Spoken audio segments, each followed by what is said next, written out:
Hiya, hiya. It's 40 years, the anniversary of the death of John Lennon. The day my lava lamp went out. The garbage keeps coming. Every time I get on to record, the garbage truck comes by. Geez, we have a lot of trash around here.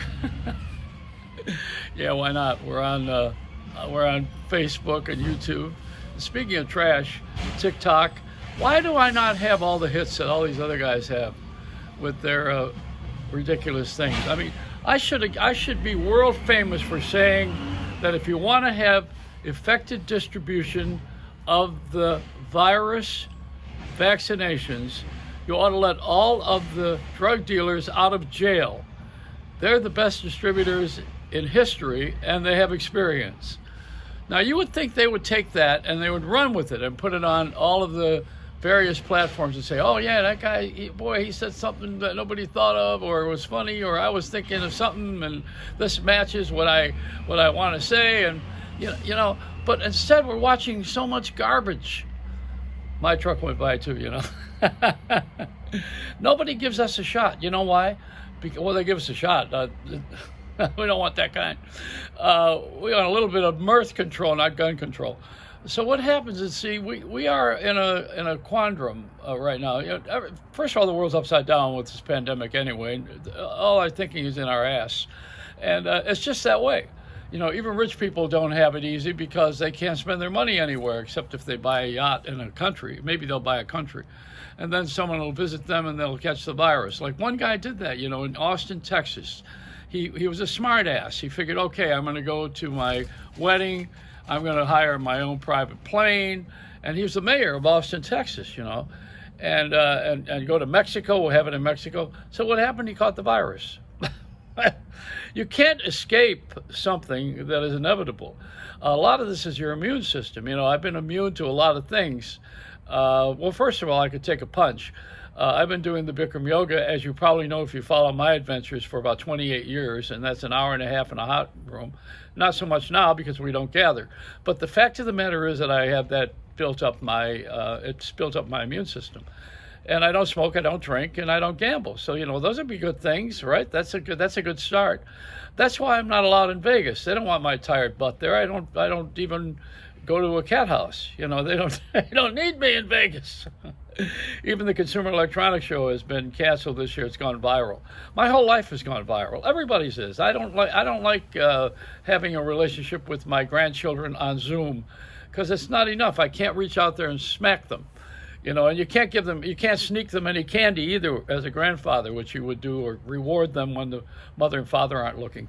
It's a different world right now for everybody. And if you're having results from this pandemic, you probably are extremely lucky. I know that some people are making a lot of money from it. I mean, Amazon and U-Haul, all these companies that provide services, they're making money, but they can't spend it. What are you going to do? You can't travel. You can't have people over for dinner. You can't shop. You can't go out and you can shop online, and it's not the same. We're social animals, and you can't touch each other. Social networking. Okay, how does that go? Social networking is everybody trying to be an entertainer or be entertaining or looking for something so that we can escape our own selves. See, so the ideal thing is what John Lennon says. Imagine there is a world without war. That's one thing. I hope we stay that way now. And Imagine was a great song by his. Incidentally, while I brought him up again, let me just tell you, on his 40th death anniversary, you can watch on YouTube my visit with Sid Bernstein, who brought the Beatles here. And I took him from Strawberry Fields, which is across the street from the Dakota where John was killed, and Yoko could look out her window and see the Strawberry Fields, which we all opened. I was part of that opening, and it was a beautiful park. It's a beautiful park in Central Park, and across the street is Yoko's window, so she can look and see exactly what's going on there. But the point is that I took Sid Bernstein, who was in a wheelchair, and it was in his ending days, unfortunately. And I wheeled him across the street to the Dakota where John was shot. And the guy who's the guard at the door had no idea of who Sid Bernstein was. He had no idea.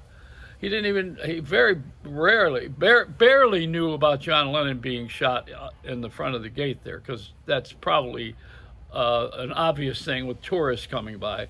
But it's not an attraction, it's just simply a location. And Sid talked about it. He wouldn't let us in the gate, the guard. He didn't know that Sid Bernstein made this all possible. He's the guy that made it possible.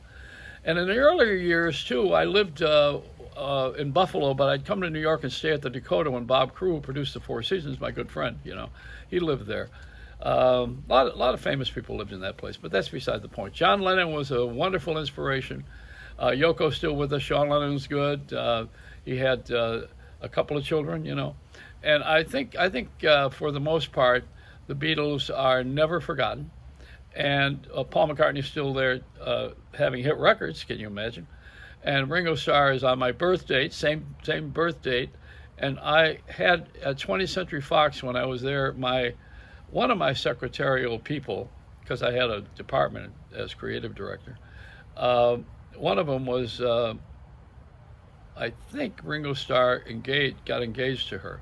Anyway, we're all friends through the years, and I miss John terribly, because I miss him wonderfully, not terribly. I miss him wonderfully. He was inspirational, and he also had a temper. Just for you to know, if you didn't know that. And I thought when he ran around with May Ping, who was his secretary, and his wife gave him permission to sleep with her, that was a little unordinary, but good story. I'm going to have May on with me one of these days. She'll tell you her side of it.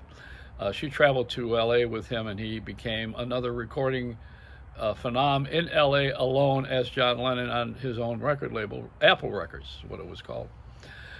So here we go.